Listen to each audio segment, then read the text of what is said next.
ಶ್ರೀ ಗುರುಭ್ಯೋ ನಮಃ. ಹರಿ ಓಂ. ಪ್ರೀತಿಯ ವೀಕ್ಷಕರಿಗೆಲ್ಲ ಭಗವತಿ ಸಂಕಲ್ಪಕ್ಕೆ ಸ್ವಾಗತ, ನಮಸ್ಕಾರಗಳು. ಹರೇ ರಾಮ. ಶರಣಾಗತ ದೀನಾರ್ಥ ಪರಿತ್ರಾಣ ಪರಾಯಣೆ ಸರ್ವಸ್ಯಾರ್ತಿ ಹರೇ ದೇವಿ ನಾರಾಯಣಿ ನಮೋಸ್ತುತೆ. ಶ್ರೀ ನಾರಾಯಣ್ಯೈ ನಮಃ. ಆತ್ಮೀಯರೇ, ಇಂದು 25ನೇ ತಾರೀಕು 3ನೇ ತಿಂಗಳು 2026ನೇ ಇಸ್ವಿ, ವಾರ ಬುಧವಾರವಾಗಿದೆ. ಈ ದಿವಸದ ಪಂಚಾಂಗ ಹೇಗಿದೆ ಹೇಳುವಂತಹದ್ದನ್ನು ನೋಡೋಣ.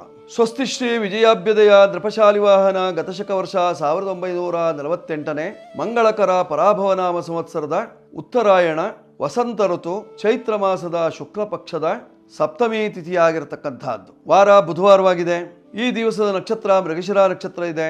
ಈ ದಿವಸದ ಯೋಗವನ್ನು ನಾವು ನೋಡುವಾಗ ಆಯುಷ್ಮಾನ್ ಯೋಗ, ಉಪರಿ ಸೌಭಾಗ್ಯನಾಮ ಯೋಗ ಇದೆ, ವಣಿಜ ಕರ್ಣ ಇದೆ ಇವತ್ತಿನ ಪಂಚಾಂಗದಲ್ಲಿ. ಹೀಗಿರುವಾಗ ಇವತ್ತಿನ ದಿವಸ ವಿಶೇಷತೆ ಏನು ಅಂದ್ರೆ ಅನಧ್ಯಯನ. ಇಂದು ಮತ್ತು ನಾಳೆ 2 ದಿವಸ ಅನಧ್ಯಯನ ಇರತಕ್ಕಂಥದ್ದು. ನಾಳೆ ಅಷ್ಟಮಿ ತಿಥಿ, ಇವತ್ತು ಅಷ್ಟಮಿ ಆರಂಭವಾಗ್ತದೆ. ಹೀಗಿರುವಾಗ ಇವತ್ತಿನ ದಿವಸದ ಖಗೋಳದ ಗ್ರಹ ಸ್ಥಿತಿ ಹೇಗಿದೆ ನೋಡಿ. ಮೇಷರಾಶಿಯಲ್ಲಿ ಯಾವುದೇ ಗ್ರಹ ಇಲ್ಲ, ವೃಷಭ ಶೂನ್ಯವಾಗಿದೆ. ಮಿಥುನ ರಾಶಿಯಲ್ಲಿ ಗುರು ಚಂದ್ರ ಯೋಗ ಜೊತೆಯಲ್ಲಿ ಮಾಂದಿಯೋ ಉದಯವಾಗಿದೆ. ಕರ್ಕಾಟಕದ ಶೂನ್ಯ ರಾಶಿ. ಸಿಂಹರಾಶಿಯಲ್ಲಿ ಎಂದಿನಂತೆ ಕೇತು. ಕನ್ಯಾ, ತುಲಾ, ವೃಶ್ಚಿಕ, ಧನು, ಮಕರ ಈ ರಾಶಿಗಳಲ್ಲಿ 5 ರಾಶಿಗಳು ಶೂನ್ಯ ರಾಶಿಯಾಗಿರ್ತಕ್ಕಂಥದ್ದು. ಕುಂಭರಾಶಿಯಲ್ಲಿ ರಾಹು, ಬುಧ ಮತ್ತು ಅಂಗಾರಕರ ಯುತಿ. ಮೀನರಾಶಿಯಲ್ಲಿ ರವಿ ಇದ್ದಾನೆ, ಶನಿ ಇದ್ದಾನೆ, ಶುಕ್ರ ಇದ್ದಾನೆ. ಈ ಸಮಯದ ಲಗ್ನವು ಮೀನ ಲಗ್ನವಾಗಿರತಕ್ಕಂತಹದ್ದು. ಇಂತಿರುವಾಗ ಇವತ್ತಿನ ದಿವಸದ 12 ರಾಶಿಗಳ ಫಲಾಫಲಗಳು ಯಾವ ರೀತಿಯಲ್ಲಿದೆ. ಹೀಗಿರುವಾಗ ಇವತ್ತಿನ ದಿವಸ ಭಚಕ್ರದಲ್ಲಿಯ ಗ್ರಹಗಳ ಫಲಾಫಲಗಳು ಯಾವ ರೀತಿಯಲ್ಲಿದೆ ಹೇಳುವಂತಹದ್ದನ್ನು ವೀಕ್ಷಣೆ ಮಾಡೋಣ. ಮೊದಲು ಮೇಷರಾಶಿ. ಮೇಷರಾಶಿಯವರ ಫಲವನ್ನು ನೋಡುವಾಗ ನಿಮ್ಮ ರಾಶಿಯಾಧಿಪತಿ ಲಾಭ ಭಾವದಲ್ಲಿದ್ದಾನೆ, ರಾಹುವಿನ ಜೊತೆಯಲ್ಲಿದ್ದಾನೆ. ಆದ್ದರಿಂದ ಅದೊಂದು ಬಾಧಾಸ್ಥಾನದಲ್ಲಿದ್ದಾಗ ಬಾಧೆ ಉಂಟಾಗ್ತದೆ. ತಲೆಯಲ್ಲಿ ಕೆರೆತ ಅಥವಾ ನವೆ ಉಂಟಾಗುವಂತಹ ಸಾಧ್ಯತೆಗಳು. ಕೆಲವರಿಗೆ ಅಲರ್ಜಿ, ದೇಹದ ವಿವಿಧ ಅಂಗಗಳಲ್ಲಿ ಅಲರ್ಜಿ ಉಂಟಾಗುವಂತಹ ಸಾಧ್ಯತೆಗಳು. ಕೆರೆಕೊಳ್ತಾ ಇರ್ತೀರಿ. ಆರೋಗ್ಯದಲ್ಲಿ ವ್ಯತ್ಯಾಸ ಉಂಟಾಗುವಂತಹ ಲಕ್ಷಣ. ಕೆಲವರಿಗೆ ರಕ್ತ ಸಂಬಂಧವಾದಂತಹ ಕಾಯಿಲೆಗಳು, ಕೆಲವರಿಗೆ ಚರ್ಮ ರೋಗದ ಲಕ್ಷಣಗಳು. ಇವೆಲ್ಲ ಇರತಕ್ಕಂತಹದ್ದು ಬಾಧೆಯಲ್ಲಿರತಕ್ಕಂತಹ ಕುಜ ಮತ್ತು ರಾಹುವಿನ ಯುತಿಯಿಂದ. ಜೊತೆಯಲ್ಲೇ ಬಾಧೆಯಲ್ಲೇ ಬುಧನಿದ್ದದ್ದರಿಂದ ವಿದ್ಯಾರ್ಥಿಗಳಿಗೆ ವಿದ್ಯೆಗೆ ಬಾಧೆ ಉಂಟಾಗುವಂತಹ ಲಕ್ಷಣಗಳು. ಓದಿದ್ದು ಮರೆತು ಹೋಗ್ಬಿಡ್ತದೆ, ಓದಲಿಕ್ಕೆ ಮನಸ್ಸು ಬರುವುದಿಲ್ಲ, ಇಷ್ಟೆಲ್ಲ ದಿವಸ ಕಷ್ಟಪಟ್ಟದೆಲ್ಲ ಮರೆತು ಹೋಯ್ತು ಹೇಳುವಂತಹ ಒಂದು ಭಾವನೆಗಳು, ಕೆಟ್ಟ ಅಭಿಪ್ರಾಯಗಳು ಮೂಡುವಂತಹ ಸಾಧ್ಯತೆ ಇರತಕ್ಕಂತಹದ್ದು ಮೇಷರಾಶಿಯವರಿಗೆ. ಈ ಎಲ್ಲ ದೋಷ ಪರಿಹಾರಕ್ಕೆ ನೀವು ಮಾಡಿಕೊಳ್ಳಬೇಕಾಗಿರ್ತಕ್ಕಂಥದ್ದು ಇವತ್ತಿನ ದಿವಸ ಗಣಪತಿ ಉಪಾಸನೆಯನ್ನ ಮಾಡಿಕೊಳ್ಳುವುದರಿಂದ, ವಿದ್ಯಾದಾಯಕ ಬುದ್ಧಿಪ್ರದಾಯಕನಾಗಿರ್ತಕ್ಕಂತಹ ಗಣಪತಿಯ ಉಪಾಸನೆಯನ್ನ ಮಾಡಿಕೊಳ್ಳುವುದರಿಂದ ಕಷ್ಟ ನಿವಾರಣೆಯಾಗುವಂತಹ ಲಕ್ಷಣ ಇದೆ. ಪೂರ್ವ ದಿಕ್ಕು ನಿಮಗೆ ಅನುಕೂಲ. 9ರ ಸಂಖ್ಯೆ ಯಶಸ್ಸು ಕೊಡುತ್ತದೆ. ಕೆಂಪು ಬಣ್ಣದ ವಸ್ತ್ರಗಳು ನಿಮಗೆ ಪ್ರಯೋಜನವಾಗ್ತದೆ. ನೀವು ವಿಶೇಷವಾಗಿ ಇವತ್ತಿನ ದಿವಸ ಸುಬ್ರಹ್ಮಣ್ಯ ದೇವರ ಅನುಷ್ಠಾನವನ್ನು ಮಾಡಿಕೊಳ್ಳುವುದರಿಂದ ನಿಮ್ಮ ಇಷ್ಟಾರ್ಥ ಸಿದ್ಧಿ ಆಗುವಂತಹ ಲಕ್ಷಣಗಳು. ಮಾಡಿಕೊಳ್ಳಿ, ಶುಭ ಆಗುತ್ತೆ ಮೇಷರಾಶಿಯವರು. ಈಗ ವೃಷಭ ರಾಶಿಯವರ ಫಲವನ್ನು ನೋಡುವಾಗ ನಿಮ್ಮ ರಾಶಿಗೆ ದ್ವಿತೀಯ ಸ್ಥಾನದಲ್ಲಿ ಗುರು ಚಂದ್ರ ಯೋಗ. ಒಳ್ಳೆ ಯೋಗ ಅಲ್ವಾ? ಗಜಕೇಸರಿ ಯೋಗ ಧನಸ್ಥಾನದಲ್ಲಿ. ಹೀಗಾಗಿ ಸಮೃದ್ಧಿಯಾಗಿ ಧನ ಸಂಪಾದನೆಯಾಗುವಂತಹ ಕಾಲ. ಎಷ್ಟೋ ಜನ ವ್ಯಾಪಾರಸ್ಥರಿಗೆ ಒಳ್ಳೆ ವ್ಯಾಪಾರ ಆಗ್ತಾ ಇರ್ತದೆ. ಅಕ್ಕಪಕ್ಕದವರು ವ್ಯಾಪಾರ ಇಲ್ಲದೆ ಸಂತಾಪವನ್ನು ಪಡಬೇಕಾದಂತಹ ಸಂದರ್ಭ ಬರ್ತದೆ. ಕೆಲವರಿಗೆ ಮಾನಸಿಕವಾದಂತಹ ಗೊಂದಲಕ್ಕಿಳಿಯುತ್ತೀರಿ. ನೀವು ವ್ಯಾಪಾರದಲ್ಲಿ ಚಾಣಾಕ್ಷತನವನ್ನು ತೋರಿಸುವುದಿಲ್ಲ. ಕೆಲವರು ಚಾಣಾಕ್ಷತನದಿಂದ ವ್ಯಾಪಾರವನ್ನು ಮಾಡುವುದರಿಂದ ವ್ಯಾಪಾರದಲ್ಲಿ ಅಭಿವೃದ್ಧಿಯನ್ನು ಕಾಣ್ತಾರೆ. ಕೆಲವರಿಗೆ ಚಾಣಾಕ್ಷತನ ಗೊತ್ತಿಲ್ಲದೆ ವ್ಯಾಪಾರ ನಷ್ಟವನ್ನು ಮಾಡಿಕೊಳ್ಳುವಂತಹ ಸಾಧ್ಯತೆಗಳು. ನಿಮ್ಮ ಅಂಗಡಿಗೆ ಬಂದವರು, ವ್ಯಾಪಾರಕ್ಕೆ ಬಂದವರೆಲ್ಲ ಪಕ್ಕದ ಅಂಗಡಿಗೆ ಹೋಗಿ ವ್ಯಾಪಾರ ಮಾಡ್ಕೊಂಡು ಹೋಗ್ತಾರೆ. ಆ ರೀತಿಯಲ್ಲಿ ಆಗುವಂತಹ ಸಾಧ್ಯತೆ ಇರತಕ್ಕಂತಹದ್ದು ನೋಡಿ. ಸಾಧಾರಣವಾಗಿ ವೃಷಭ ರಾಶಿಯವರು ವಸ್ತ್ರ ವ್ಯಾಪಾರಿಗಳಿಗೆ ಅನುಕೂಲ ಇರತಕ್ಕಂತಹದ್ದು, ರತ್ನ ವ್ಯಾಪಾರಿಗಳಿಗೆ ಅನುಕೂಲ ಇರತಕ್ಕಂತಹದ್ದು, ಅಥವಾ ಜ್ಯುವೆಲರಿ ವ್ಯಾಪಾರಸ್ಥರಿಗೆಲ್ಲ ಅನುಕೂಲ ಇರತಕ್ಕಂತಹದ್ದು. ಈ ಸಂದರ್ಭದಲ್ಲಿ ಪರಿಹಾರಕ್ಕೆ ನೀವು ಮಾಡಿಕೊಳ್ಳಬೇಕಾಗಿರತಕ್ಕಂತಹದ್ದೇನು? ಲಕ್ಷ್ಮೀನಾರಾಯಣದ ಉಪಾಸನೆ ಮಾಡಿಕೊಳ್ಳಿ. ಲಕ್ಷ್ಮೀ ಆರಾಧನೆ ಮತ್ತು ನಾರಾಯಣನ ಆರಾಧನೆ, ಸಮಷ್ಟಿಯಾಗಿ ಲಕ್ಷ್ಮೀನಾರಾಯಣನ ಆರಾಧನೆಯನ್ನ ಮಾಡಿಕೊಳ್ಳುವುದರಿಂದ ನಿಮ್ಮ ಕಷ್ಟ ದೋಷಗಳು ನಿವಾರಣೆಯಾಗುವಂತಹ ಲಕ್ಷಣಗಳು. ಬಳಸಿಕೊಳ್ಳಬೇಕಾಗಿರ್ತಕ್ಕಂತಹ ಸಂಖ್ಯೆ 6 ಬಳಸಿಕೊಳ್ಳಿ. ಜೊತೆಯಲ್ಲಿ ನೀವು ಲಕ್ಷ್ಮೀ ದೇವಿಯ ಉಪಾಸನೆಯನ್ನ ಇಂದಿನ ದಿವಸ ಮಾಡಿಕೊಳ್ಳುವುದರಿಂದ, ನಾರಾಯಣನ ಸೇವೆಯನ್ನು ಮಾಡುವುದರಿಂದ ಕಷ್ಟ ನಿವಾರಣೆಯಾಗುವಂತಹ ಲಕ್ಷಣ. ಬಿಳಿ ಬಣ್ಣದ ವಸ್ತುಗಳು ನಿಮಗೆ ಅನುಕೂಲವನ್ನು ತರುತ್ತದೆ. ಈಗ ಮಿಥುನ ರಾಶಿಯವರ ಫಲ ನೋಡಿ. ನಿಮ್ಮ ಜನ್ಮರಾಶಿಯಲ್ಲೇ ಗುರು ಇದ್ದಾನೆ, ಚಂದ್ರ ಇದ್ದಾನೆ, ಧನಾಧಿಪತಿ. ಗಜಕೇಸರಿ ಯೋಗದ ಫಲದಿಂದ ಒಳ್ಳೆಯ ವ್ಯವಹಾರಗಳು ನಡೀಬೇಕು, ಉದ್ಯೋಗದಲ್ಲಿ ಒಳ್ಳೆಯ ಯಶಸ್ಸು ಬರಬೇಕು, ಜೊತೆಯಲ್ಲಿ ಜನಾಕರ್ಷಣೆ ಚೆನ್ನಾಗಿ ಆಗಬೇಕು, ವ್ಯಾಪಾರ ವ್ಯವಹಾರಗಳಲ್ಲಿ ಸಾಕಷ್ಟು ಧನ ಸಂಪತ್ತು ಬರುವಂತಹ ಕಾಲ. ಆದರೆ ಮಾಂದಿ ಉದಯವಾಗಿದೆ ನಿಮ್ಮ ರಾಶಿಯಲ್ಲಿ. ಸರ್ವ ಬಣ್ಣ ಮಷಿನು ತೋಳು ಒಂದು ಗಾದೆ ಇದೆ. ಆದ್ದರಿಂದ ಎಲ್ಲವೂ ಗುರುವಿನ ಬಲ ಎಲ್ಲ ಇದೆ, ಆದರೆ ಮಾಂದಿ ದೋಷದಿಂದ ಎಲ್ಲವೂ ಭಗ್ನವಾಗುವಂತಹ ಸಾಧ್ಯತೆಗಳು. ನಿಮ್ಮ ನಿರೀಕ್ಷೆ ಸುಳ್ಳಾಗ್ತದೆ, ವ್ಯಾಪಾರ ವ್ಯವಹಾರಗಳು ಸುಳ್ಳಾಗ್ತದೆ, ನಷ್ಟ ಅಧಿಕವಾಗುವಂತಹ ಸಾಧ್ಯತೆಗಳು. ಇಂದಿನ ದೋಷ ಪರಿಹಾರಕ್ಕೆ ಮಾಂದಿ ಶಾಂತಿ ಅಗತ್ಯವಾಗಿ ಮಾಡ್ಕೊಳ್ಳಿ, ಅಥವಾ ಭಗವದ್ಗೀತೆಯನ್ನು ದಾನ ಮಾಡಿ, ಭಗವದ್ಗೀತಾ ಪುಸ್ತಕವನ್ನು ದಾನ ಮಾಡ್ಕೊಳ್ಳಿ. ಆಗ ನಿಮ್ಮ ಕಷ್ಟಗಳು ಪರಿಹಾರವಾಗುವಂತಹ ಲಕ್ಷಣಗಳು. ಅಥವಾ ಇಸ್ಕಾನ್ ಟೆಂಪಲ್ಗೆ ಹೋಗಿ ಬನ್ನಿ. ನಿಮ್ಮ ಕಷ್ಟ ದೋಷಗಳಿಗೆ ಶ್ರೀಕೃಷ್ಣ ಪರಮಾತ್ಮನ ಅನುಗ್ರಹ. ಬಳಸಿಕೊಳ್ಳಬೇಕಾಗಿರತಕ್ಕಂತಹ ಸಂಖ್ಯೆ 5. ಬಳಸಿಕೊಳ್ಳುವುದರಿಂದ ಕ್ಷೇಮ. ಉತ್ತರ ದಿಕ್ಕು ಅಥವಾ ಪೂರ್ವ ದಿಕ್ಕಿನ ವ್ಯವಹಾರದಿಂದ ನಿಮಗೆ ಕ್ಷೇಮ ಉಂಟಾಗ್ತದೆ. ಆರೋಗ್ಯ ವೃದ್ಧಿಗಾಗಿ ವಿಷ್ಣು ಸಹಸ್ರನಾಮ ಪಾರಾಯಣವನ್ನು ಮಾಡಿಕೊಳ್ಳಿ. ಮಿಥುನ ರಾಶಿಯವರು. ಈಗ ಕರ್ಕಾಟಕ ರಾಶಿ. ಕರ್ಕಾಟಕ ರಾಶಿಯವರ ಫಲವನ್ನು ನೋಡುವಾಗ ನಿಮ್ಮ ರಾಶಿಯಾಧಿಪತಿ ವ್ಯಯದಲ್ಲಿದ್ದಾನೆ. ಹೀಗಾಗಿ ಸ್ವಲ್ಪ ವ್ಯಯ, ಖರ್ಚು ಜಾಸ್ತಿ ಆಗುವಂತಹ ಲಕ್ಷಣ. ಆರೋಗ್ಯದ ನಿಮಿತ್ತವಾಗಿ ವೈದ್ಯರ ಸಲಹೆಯನ್ನು ಪಡೆಯಬೇಕಾದಂತಹ ಸಂದರ್ಭ ಬರ್ತದೆ. ತಾಯಿಯ ಸಂಕಷ್ಟಕ್ಕೆ ವೈದ್ಯರ ಸಲಹೆ. ಇವತ್ತಿನ ದಿವಸ ಔಷಧೋಪಚಾರಗಳನ್ನ ನೀವು ಕೇಳಿ ಪಡೆಯಬೇಕಾದಂತಹ ಸಂದರ್ಭ ಬರ್ತದೆ. ಮನೆಯಲ್ಲಿ ತಾಯಂದಿರು ನಿಮಗೆ ಕಷಾಯ ಇತ್ಯಾದಿಗಳನ್ನು ಮಾಡಿಕೊಡ್ತಾರೆ. ಆತನ ಮೂಲಕವಾಗಿ ದೇಹದಲ್ಲಿ ರೋಗ ಕಡಿಮೆಯಾಗುವಂತಹ ಲಕ್ಷಣಗಳು. ಆರೋಗ್ಯ ಭಾಗ್ಯ. ವ್ಯಾಪಾರ ವ್ಯವಹಾರದಲ್ಲಿ ನಷ್ಟ ಸಂಭವ ಉಂಟಾಗುವಂತಹ ಲಕ್ಷಣ ಇದೆ. ಅನ್ನದಾತರಿಗೆ ಅನುಕೂಲ ಇರತಕ್ಕಂತಹದ್ದು. ದೋಷ ನಿವಾರಣೆಗಾಗಿ ನೀವು ಲಕ್ಷ್ಮೀ ಪ್ರಾರ್ಥನೆ, ಧರ್ಮಸ್ಥಳದ ಮಂಜುನಾಥನ ಪ್ರಾರ್ಥನೆ, ಜೊತೆಯಲ್ಲಿ ದುರ್ಗಾದೇವಿಯ ಪೂಜೆ ಇತ್ಯಾದಿಗಳನ್ನ ಮಾಡಿಕೊಳ್ಳುವುದರಿಂದ ಕಷ್ಟ ನಿವಾರಣೆಯಾಗಿ ನಿಮಗೆ ಸುಖ ಪ್ರಾಪ್ತಿಯಾಗುವಂತಹ ಲಕ್ಷಣಗಳು. 2 ನಿಮ್ಮ ಸಂಖ್ಯೆ ಬಳಸಿಕೊಳ್ಳಿ. ದುರ್ಗಾ ದೇವತಾ ಪೂಜೆಯಿಂದ ಕಷ್ಟ ನಿವಾರಣೆ. ಬಿಳಿ ಬಣ್ಣದ ವಸ್ತ್ರಗಳು ನಿಮಗೆ ಅನುಕೂಲವನ್ನು ತರುತ್ತದೆ. ಸುಖಕ್ಕಾಗಿ, ನೆಮ್ಮದಿಗಾಗಿ ಧರ್ಮಸ್ಥಳದ ಮಂಜುನಾಥನ ಪ್ರಾರ್ಥನೆ. ಈಗ ಸಿಂಹರಾಶಿ. ಸಿಂಹರಾಶಿಯವರ ಫಲವನ್ನು ನೋಡುವಾಗ ನಿಮ್ಮ ರಾಶಿಯ ಅಧಿಪತಿಯಾಗಿರತಕ್ಕಂತಹ ಸೂರ್ಯನಾರಾಯಣನು 7ನೇ ಭಾವದಲ್ಲಿದ್ದಾನೆ. ಪೂರ್ಣ ದೃಷ್ಟಿಯಲ್ಲಿ ನೋಡ್ತಾ ಇದ್ದಾನೆ. ದ್ಯುನಾಥೋ ಯದಾ ದ್ಯೂನಜಾತೋ ನರಸ್ಯ ಪ್ರಿಯಾತಾಪನಂ. ನಿಮ್ಮ ಪ್ರೀತಿ ಪಾತ್ರರ ಜೊತೆಯಲ್ಲಿ ಜಗಳ ಮಾಡಬೇಕಾದಂತಹ ಸಂದರ್ಭ ಬರ್ತದೆ. ನಿಮ್ಮನ್ನು ನಂಬೋದಿಲ್ಲ, ನಿಮ್ಮ ಬಗ್ಗೆ ಅಪಪ್ರಚಾರವನ್ನು ಮಾಡಿ ಯಾರು ನಿಮ್ಮನ್ನು ದೂಷಣೆ ಮಾಡುವಂತಹ ಸಂದರ್ಭ ಇದೆ. ಅಕ್ಕಪಕ್ಕದವರೇ ಶತ್ರುಗಳಾಗಿ ನಿಲ್ಲುವಂತಹ ಸಂದರ್ಭ ಇರ್ತದೆ. ಹೆಣ್ಣು ಮಕ್ಕಳಿಂದ ಇವತ್ತಿನ ದಿವಸ ಪ್ರತಿರೋಧ ಉಂಟಾಗುವಂತಹ ಲಕ್ಷಣಗಳು. ಈ ಎಲ್ಲ ದೋಷ ಪರಿಹಾರಕ್ಕಾಗಿ ನೀವು ಮಾಡಿಕೊಳ್ಳಬೇಕಾಗಿರತಕ್ಕಂತಹದ್ದು ಸೂರ್ಯ ಶಾಂತಿ, ಆದಿತ್ಯ ಹೃದಯ ಪಾರಾಯಣ, ಸೂರ್ಯ ನಮಸ್ಕಾರ ಇತ್ಯಾದಿಗಳಿಂದ ಮಾಡಿಕೊಳ್ಳುವುದರಿಂದ ಕ್ಷೇಮ. 1 ನಿಮ್ಮ ಸಂಖ್ಯೆಯನ್ನು ಬಳಸಿಕೊಳ್ಳಿ. ಪೂರ್ವ ದಿಕ್ಕಿನಲ್ಲಿ ಶಿವನ ದೇವಸ್ಥಾನಕ್ಕೆ ಹೋಗುವುದರಿಂದ ಕಷ್ಟ ನಿವಾರಣೆಯಾಗಿ ಸುಖ ಪ್ರಾಪ್ತಿಯಾಗುವಂತಹ ಲಕ್ಷಣ ಸಿಂಹರಾಶಿಯವರಿಗೆ. ಈಗ ಕನ್ಯಾ ರಾಶಿ. ಕನ್ಯಾ ರಾಶಿಯವರ ಫಲವನ್ನು ನೋಡುವಾಗ ನಿಮ್ಮ ರಾಶಿಯ ಅಧಿಪತಿಯಾಗಿರ್ತಕ್ಕಂತಹ ಬುಧನು 6ನೇ ಭಾವದಲ್ಲಿ ಶತ್ರುಭಾವದಲ್ಲಿದ್ದಾನೆ. ಶತ್ರುಗಳ ಕಾಟ ಜಾಸ್ತಿ ಆಗುವಂತಹ ಲಕ್ಷಣ ಇದೆ. ಇಂಥವರೇ ನಿಮಗೆ ಶತ್ರುಗಳಾಗುವಂತಹ ಸಾಧ್ಯತೆ ಇರತಕ್ಕಂತಹದ್ದು. ಮನೆಯವರಿಂದಲೇ ಮೋಸ ಹೋಗುವಂತಹ ಸಂದರ್ಭ ಇದೆ. ಆಸ್ತಿ ಪಾಸ್ತಿ ಭಾಗದ ವಿಚಾರದಲ್ಲಿ ಜಗಳ ಉಂಟಾಗುವಂತಹ ಸಾಧ್ಯತೆಗಳು. ದಾಯವಾದಿಗಳಿಂದ ತೊಂದರೆಗಳು. ಭೂ ವ್ಯವಹಾರದಲ್ಲಿ ನಷ್ಟ. ಇವೆಲ್ಲ ನಿಮಗೆ ಕಷ್ಟ. ದೋಷ ಪರಿಹಾರಕ್ಕೆ ನೀವು ಮಾಡಿಕೊಳ್ಳಬೇಕಾಗಿರ್ತಕ್ಕಂತಹದ್ದೇನು?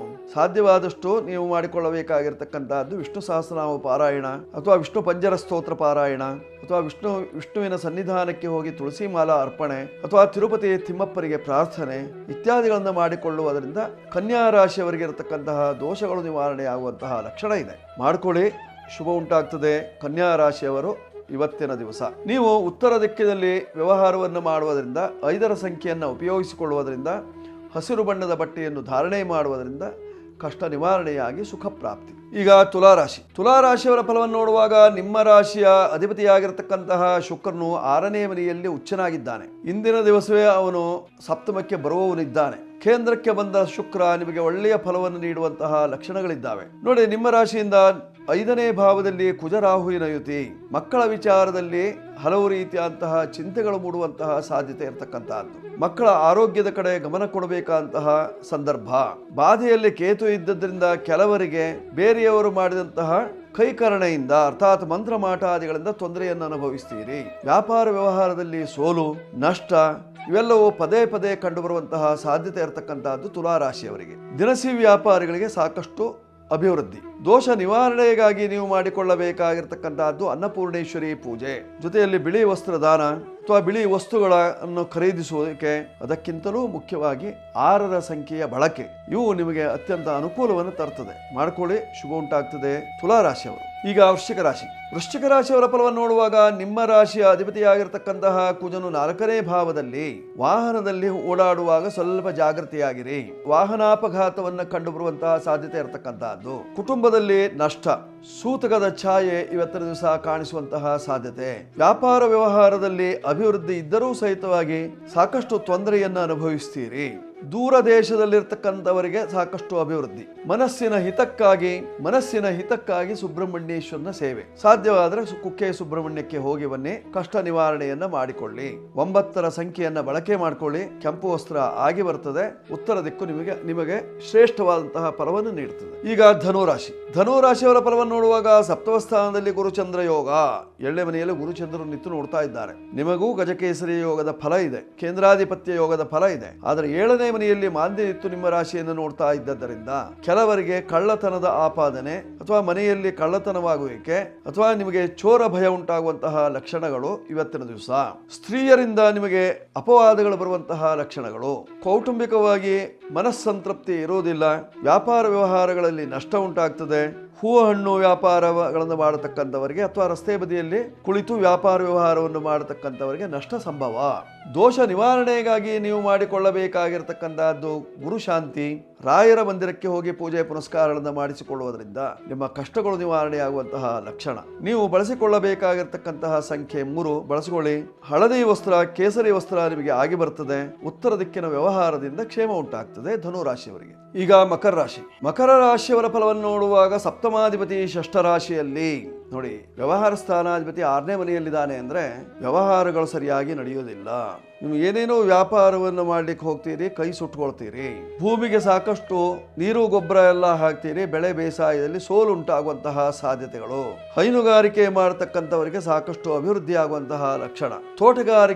ತೋಟಗಾರಿಕೆಯಲ್ಲೂ ಅಭಿವೃದ್ಧಿ ಆಗುವಂತಹ ಲಕ್ಷಣಗಳಿದ್ದಾವೆ. ಇವತ್ತಿನ ದಿವಸದ ವ್ಯವಹಾರದಿಂದ ನಿಮಗೆ ಅಲ್ಪತೃಪ್ತಿ ಉಂಟಾಗುವಂತಹ ಲಕ್ಷಣಗಳು. ದಾಂಪತ್ಯ ಜೀವನದಲ್ಲಿ ಸ್ವಲ್ಪ ಮಟ್ಟಿಗೆ ಅನುಕೂಲತೆಗಳು ಕಂಡುಬರುವಂತಹದ್ದಿದೆ. ದೋಷ ನಿವಾರಣೆಗಾಗಿ ನೀವು ಮಾಡಿಕೊಳ್ಳಬೇಕಾಗಿರತಕ್ಕಂತಹದ್ದು ಮೈತ್ರೀಕರಣ ಅಥವಾ ಐಕ್ಯಮತ್ಯಾನುಷ್ಠಾನವನ್ನು ಮಾಡಿಕೊಳ್ಳುವುದರಿಂದ ನಿಮ್ಮ ಕಷ್ಟಗಳು ನಿವಾರಣೆಯಾಗುವಂತಹ ಲಕ್ಷಣಗಳು.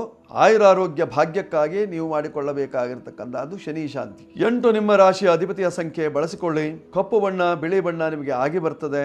ಉತ್ತರ ದಿಕ್ಕಿನ ವ್ಯವಹಾರದಿಂದ ಕ್ಷೇಮವಾಗ್ತದೆ. ಈಗ ಕುಂಭರಾಶಿಯವರ ಫಲವನ್ನು ನೋಡುವಾಗ ನಿಮ್ಮ ರಾಶಿಯಲ್ಲೇ ಕುಜ ಇದ್ದದ್ದರಿಂದ ದೇಹ ಬಾಧೆ. ಇವತ್ತಿನ ದಿವಸ ನಿಮಗೆ ಕ್ಷತತನು ಬಿದ್ದು ಏಟೇನಾದರೂ ಮಾಡಿಕೊಳ್ಳುವಂತಹ ಸಾಧ್ಯತೆ ಇದೆ. ಅಥವಾ ಕಾಲು ಉಳುಕು ಹೋಗ್ತದೆ, ಅಥವಾ ಕತ್ತು ಉಳುಕ್ಸ್ಕೊಳ್ತೀರಿ, ಅಥವಾ ಉಳುಕು ಉಂಟಾಗುವಂತಹ ಸಾಧ್ಯತೆ ಇರತಕ್ಕಂತಹದ್ದು ಇವತ್ತಿನ ದಿವಸ. ಧನಸ್ಥಾನದಲ್ಲಿ ಶನಿ ಮಹಾತ್ಮ ಇದ್ದದ್ದರಿಂದ ಹಣಕಾಸಿನ ವಿಚಾರದಲ್ಲಿ ಸ್ವಲ್ಪ ಗೊಂದಲ. ಋಣಬಾಧೆ ಜಾಸ್ತಿ ಆಗುವಂತಹ ಲಕ್ಷಣಗಳು. ಎಷ್ಟೇ ದುಡಿದರೂ ಸಹಿತವಾಗಿ ಸಾಲ ತೀರುವುದಿಲ್ಲ. ಸಾಲ ಕಟ್ಟಿ ಸಾಕಾಗಿ ಹೋಯಿತು ಅಂತ ಹೇಳ್ತೀರಿ, ಬಡ್ಡಿ ಕಟ್ಟಿ ಸಾಕಾಗಿ ಹೋಯಿತು ಅಂತ ಹೇಳ್ತೀರಿ. ಒಟ್ಟಾರೆ ಸಾಲ ಜಾಸ್ತಿ ಆಗುವಂತಹ ಲಕ್ಷಣಗಳೇ ಕಂಡು ಬರುವಂತಹದ್ದಿದೆ. ಹಾಗಂತ ಗುರುವಿನ ಬಲ ಚೆನ್ನಾಗಿದೆ. ಪಂಚಮದಲ್ಲಿ ಗುರು ಇದ್ದಾನೆ. ಗುರುವಿನ ದೃಷ್ಟಿ ಇದ್ದದ್ದರಿಂದ ಮಂಗಲ ಕಾರ್ಯಾದಿಗಳನ್ನ ಜರುಗಿಸುವುದಕ್ಕೆ ಸಾಕಷ್ಟು ಅನುಕೂಲತೆಗಳು ಉಂಟಾಗ್ತದೆ. ಆದರೂ ಸಹಿತವಾಗಿ ಸ್ವಲ್ಪ ಹಿಂದೇಟು ಹಾಕುವಂತಹದ್ದಿದೆ. ದೋಷ ನಿವಾರಣೆಗಾಗಿ ನೀವು ಮಾಡಿಕೊಳ್ಳಬೇಕಾಗಿರತಕ್ಕಂತಹದ್ದು ಗುರು ಶಾಂತಿ ಮಾಡಿಕೊಳ್ಳಿ. ಜೊತೆಯಲ್ಲಿ ಸಾಧ್ಯವಾದರೆ ಮಂತ್ರಾಲಯಕ್ಕೆ ಹೋಗಿ ಬನ್ನಿ, ಅಲ್ಲೊಂದು ಪ್ರಾರ್ಥನೆಯನ್ನು ಮಾಡಿ ಬನ್ನಿ. ಆಗ ನಿಮ್ಮ ಕಷ್ಟಗಳೆಲ್ಲ ನಿವಾರಣೆಯಾಗುವಂತಹ ಲಕ್ಷಣಗಳು. 8 ನಿಮ್ಮ ಬಳಕೆಯ ಸಂಖ್ಯೆ. ಬಿಳಿ ಬಣ್ಣ, ಕಪ್ಪು ಬಣ್ಣ ನಿಮಗೆ ಆಗಿ ಬರ್ತದೆ. ಉತ್ತರ ದಿಕ್ಕಿನ ವ್ಯವಹಾರದಿಂದ ಕ್ಷೇಮವಾಗ್ತದೆ. ಈಗ ಮೀನರಾಶಿಯವರ ಫಲವನ್ನು ನೋಡುವಾಗ ನಿಮ್ಮ ರಾಶಿಯಲ್ಲೇ ಶುಕ್ರನಿದ್ದಾನೆ ಇವತ್ತಿನ ದಿವಸ. ನಾಳೆ ದಿವಸ ಅವನು ಧನಸ್ಥಾನಕ್ಕೆ ಹೋಗ್ತಾನೆ. ಹೀಗಾಗಿ ಇಂದಿನ ವ್ಯಾಪಾರದ ಹಣ ನಾಳೆ ಬರುವಂತಹ ಸಾಧ್ಯತೆ ಇರತಕ್ಕಂತಹದ್ದು. ನಿಮ್ಮ ರಾಶಿಯಲ್ಲೇ ಶನಿ ಮಹಾತ್ಮನ ಇದ್ದದ್ದರಿಂದ ಸ್ವಲ್ಪ ಜಾಗ್ರತೆ ಬೇಕಾಗಿರತಕ್ಕಂತಹದ್ದು. ನೀವು ಒಡೆದು ಹೋದ ಗಾಜಿನ ತುಂಡುಗಳಿಂದ ಅಥವಾ ತುಕ್ಕು ಹಿಡಿದ ಮೊಳೆಗಳಿಂದ ರಕ್ಷಣೆಯನ್ನು ಪಡೆದುಕೊಳ್ಳಬೇಕಾಗಿರತಕ್ಕಂತಹದ್ದು. ಇಲ್ಲದಿದ್ದಲ್ಲಿ ಕಾಲಿಗೆ ಚುಚ್ಚಿಸಿಕೊಂಡು ತೊಂದರೆಯನ್ನು ಅನುಭವಿಸಬೇಕಾಗ್ತದೆ. ನೋಡಿ, ನಿಮ್ಮ ರಾಶಿಯಲ್ಲೇ ಶುಕ್ರನು ಇರುವುದರಿಂದ ಬಟ್ಟೆ ವ್ಯಾಪಾರಿಗಳಿಗೆ ಸಾಕಷ್ಟು ಅನುಕೂಲ ಉಂಟಾಗುವಂತಹ ಲಕ್ಷಣಗಳು. ನಿಮ್ಮ ರಾಶಿಯಲ್ಲಿ ರಾಹು ಇದ್ದದ್ರಿಂದ ಆರೋಗ್ಯದ ವಿಚಾರದಲ್ಲಿ ಸ್ವಲ್ಪ ಕಾಳಜಿ ಇರಲಿ. ಕತ್ತು ನೋವು ಅಥವಾ ಬ್ಯಾಕ್ ಪೇನ್, ಡಿಸ್ಕ್ ಪ್ರಾಬ್ಲಮ್ ಏನಾದರೂ ಆರಂಭವಾಗಬಹುದು. ಆ ಕಡೆ ನಿಮ್ಮ ಸ್ವಲ್ಪ ಗಮನ ಇರಲಿ. ನಿಮ್ಮ ಸಪ್ತ ಚಕ್ರಗಳಲ್ಲೂ ಸಹಿತವಾಗಿ ತೊಂದರೆಯಾಗುವಂತಹ ಲಕ್ಷಣಗಳಿದ್ದಾವೆ. ಮೀನರಾಶಿಯವರು ಬಳಸಿಕೊಳ್ಳಬೇಕಾಗಿರ್ತಕ್ಕಂತಹ ಸಂಖ್ಯೆ 3. ಕೇಸರಿ ಬಣ್ಣದ ಬಟ್ಟೆಗಳು, ಹಳದಿ ಬಣ್ಣದ ವಸ್ತ್ರಗಳು ನಿಮಗೆ ಅನುಕೂಲವನ್ನು ತರ್ತದೆ. ಈಶಾನ್ಯ ದಿಕ್ಕಿನಲ್ಲಿರತಕ್ಕಂತಹ ದೇವಸ್ಥಾನಗಳಿಗೆ ಹೋಗುವುದರಿಂದ ನಿಮಗೆ ದೇವತಾನುಗ್ರಹ. ಉದ್ಯಾನವನಾದಿಗಳಲ್ಲಿ ಸಂಚಾರ ಮಾಡುವುದರಿಂದ ನಿಮಗೆ ಆರೋಗ್ಯಕ್ಕೆ ಉತ್ತಮ. ಮಾಡಿಕೊಳ್ಳಿ, ಶುಭವಾಗುತ್ತೆ ಮೀನರಾಶಿಯವರು. ಇಂದಿನ ದಿವಸ ಅನಧ್ಯಯನ ಅನಧ್ಯಯನ ಇದೆ. ಈ ಅನಧ್ಯಯನದ ಸಂದರ್ಭದಲ್ಲಿ ವೇದಾದಿ ಪಾಠಾದಿಗಳು ಇರೋದಿಲ್ಲ, ವೇದ ಪಾಠಗಳು ಇರೋದಿಲ್ಲ. ಈ ಸಂದರ್ಭದಲ್ಲಿ ಸ್ತೋತ್ರಾದಿಗಳನ್ನ ನೀವು ಪಠನ ಮಾಡಿಕೊಳ್ಳುವುದರಿಂದ ಕ್ಷೇಮ ಉಂಟಾಗುವಂತಹ ಲಕ್ಷಣಗಳು ಮಾಡಿಕೊಳ್ಳಿ, ಅದರಿಂದ ಶುಭ ಉಂಟಾಗ್ತದೆ. 12 ರಾಶಿಯವರು ಶುಭವಾಗಲಿ. ವೀಕ್ಷಕರೇ, ಜಾತಕವನ್ನು ನೋಡುವಾಗ ನಾವು ಮುಖ್ಯವಾಗಿ ನೋಡಬೇಕಾಗಿರ್ತಕ್ಕಂಥದ್ದೇನು? ಪೂರ್ವಂ ಆಯು ಪರೀಕ್ಷೇತ, ಮೊದಲು ಆಯುಷ್ಯ ಎಷ್ಟಿದೆ ಹೇಳುವಂತಹದ್ದನ್ನು ನೋಡಬೇಕು. ಪಶ್ಚಾತ್ ಲಕ್ಷಣ ಮೀರಿತಂ, ಆಮೇಲೆ ಆ ಜಾತಕದವನ ಲಕ್ಷಣಗಳು ಯಾವ ರೀತಿಯಲ್ಲಿ ಇರ್ತದೆ ಹೇಳುವಂತಹದ್ದನ್ನು ಚಿಂತಿಸಬೇಕು. ಆಯುರ್ಹೀನ ಮನುಷ್ಯಾಣಂ ಲಕ್ಷಣೇ ಕಿಂ ಪ್ರಯೋಜನಂ, ಆಯುಷ್ಯವೇ ಇಲ್ಲದೆ ಇರತಕ್ಕಂತಹ ಮನುಷ್ಯನ ಲಕ್ಷಣವನ್ನು ಹೇಳಿ ಏನು ಪ್ರಯೋಜನ? ಇದು ಜ್ಯೋತಿಷ್ಯಜ್ಞರು ಹೇಳಿರ್ತಕ್ಕಂಥದ್ದು. ಆದ್ದರಿಂದ ಆಯುಷ್ಯ ಚಿಂತನೆ ಅತ್ಯಂತ ಪ್ರಮುಖವಾಗಿರ್ತಕ್ಕಂಥದ್ದು. ಜಾತಕದವನಿಗೆ ಆಯುಷ್ಯ ಚೆನ್ನಾಗಿದೆಯಾ, ಆರೋಗ್ಯ ಚೆನ್ನಾಗಿರ್ತದೆಯಾ, ಜೀವನದಲ್ಲಿ ಏನೆಲ್ಲ ಸಾಧನೆಯನ್ನು ಮಾಡ್ತಾನೆ, ಆ ಸಾಧನೆಯನ್ನು ಮಾಡಿದ್ದನ್ನು ಉಳಿಸಿಕೊಳ್ತಾನ ಅಥವಾ ಅದನ್ನು ಕಳೆದುಕೊಳ್ತಾನ, ಇದನ್ನೆಲ್ಲವನ್ನು ನಾವು ಸಮಗ್ರವಾಗಿ ಚಿಂತನೆಯನ್ನು ಮಾಡಬೇಕು ಅಂತ ಆದರೆ ಜಾತಕ ಅತಿ ಮುಖ್ಯವಾಗಿರ್ತಕ್ಕಂಥದ್ದು. ಜಾತ ಅಂದರೆ ಹುಟ್ಟುವಂತ ಅರ್ಥ ಇರತಕ್ಕಂಥದ್ದು. ಜಾತಕ ಅಂತಂದ್ರೆ ಕನ್ನಡಿ ಇದ್ದ ಹಾಗೆ, ನಮ್ಮ ಭವಿಷ್ಯದ ಕನ್ನಡಿಯನ್ನು ತೋರಿಸುವಂತಹದ್ದು ಜಾತಕ. ಭವಿಷ್ಯವನ್ನ ಕನ್ನಡಿಯ ಮೂಲಕವಾಗಿ ನೋಡುವಂತಹದ್ದು ಜಾತಕ. ಆದ್ದರಿಂದ ಜಾತಕಕ್ಕೆ ಅಷ್ಟು ಪ್ರಾಧಾನ್ಯತೆ ಇರತಕ್ಕಂಥದ್ದು. ಜಾತಕ ಇಲ್ಲದವರು ಜಾತಕವನ್ನು ಮಾಡಿಸಿಟ್ಟುಕೊಳ್ಳಿ. ಮನೆಯಲ್ಲಿ ಕನ್ನಡಿ ಹೇಗೆ ಮುಖ್ಯವೋ ಅದೇ ರೀತಿಯಲ್ಲಿ ಜೀವನದ ಕನ್ನಡಿ ಜಾತಕ ಮಾಡಿಕೊಳ್ಳಿ, ಶುಭವಾಗುತ್ತೆ, ಒಳ್ಳೆಯದಾಗಲಿ. ಆತ್ಮೀಯರೇ, ಈ ಸಂಚಿಕೆ ನಿಮಗೆ ಇಷ್ಟವಾಗಿದ್ದಲ್ಲಿ ಸಬ್ಸ್ಕ್ರೈಬ್ ಮಾಡಿ, ಬೆಲ್ ಬಟನ್ ಒತ್ತಿ. ಜೊತೆಯಲ್ಲಿ ಕೆಳಭಾಗದಲ್ಲಿ ನಂಬರ್ ಇದೆ, ಬೇಕಾದರೂ ಉಪಯೋಗಿಸ್ಕೊಳ್ಳಿ. ಶುಭವಸ್ತು, ಒಳ್ಳೆಯದಾಗಲಿ.